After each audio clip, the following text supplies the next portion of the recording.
Good afternoon. Phil Lindemann, Crystal, 93 News. A 73-year-old Pitkin County man is the third confirmed whitewater death of summer here in Colorado. Tony Welgos of Snowmass was found dead this Monday in the Roaring Fork River near Basalt. He did not appear dressed for rafting or kayaking. Up in Grand County, the search continues for Ari Harms, the man missing on the Colorado River now for nearly 4 days. Authorities today closed the river at Byers Canyon, searching with helicopters and dog teams. Harms was last seen Sunday paddling an inflatable kayak solo near Hot Sulphur Springs. Flights at Denver International Airport are disrupted this afternoon for another round of front-range hailstorms. Summit has been spared by the quarter-sized hail and the 50-mile-an-hour winds, now delaying flights by more than an hour. Summit Sheriff's deputies arrested 31 people this month, a rate of 1 per day, and most were traffic violations. One man last week was busted for smoking pot in a car parked illegally on a county road. Also last week, a woman was caught speeding with hard drugs, earning a felony for possession. This week on the State of Summit. I knew there was a dark side to it, okay?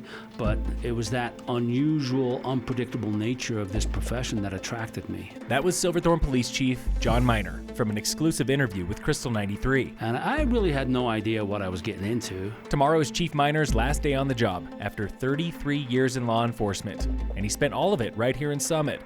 But that accent, where is he actually from? I was born just outside Liverpool, England.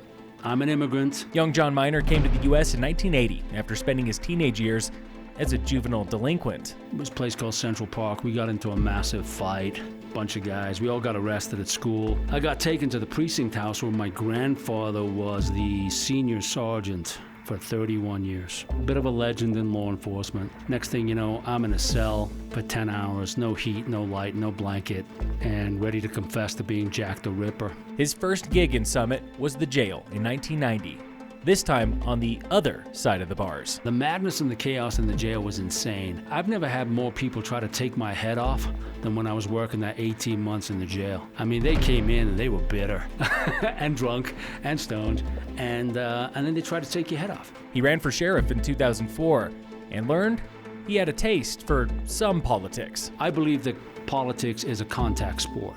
And I probably took that to an extreme. And you look back on this, right? I mean, I was a Republican in a left-leaning county, and after my first election, no one dared run against me ever again. I just flat out tell them, run.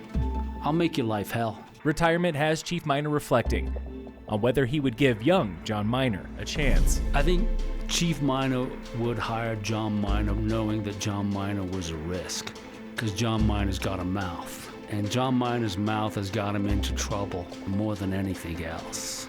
Friends, family, and co-workers are roasting Chief Miner tonight at Silverthorne Pavilion. Tune in again next week for the State of Summit on Crystal 93.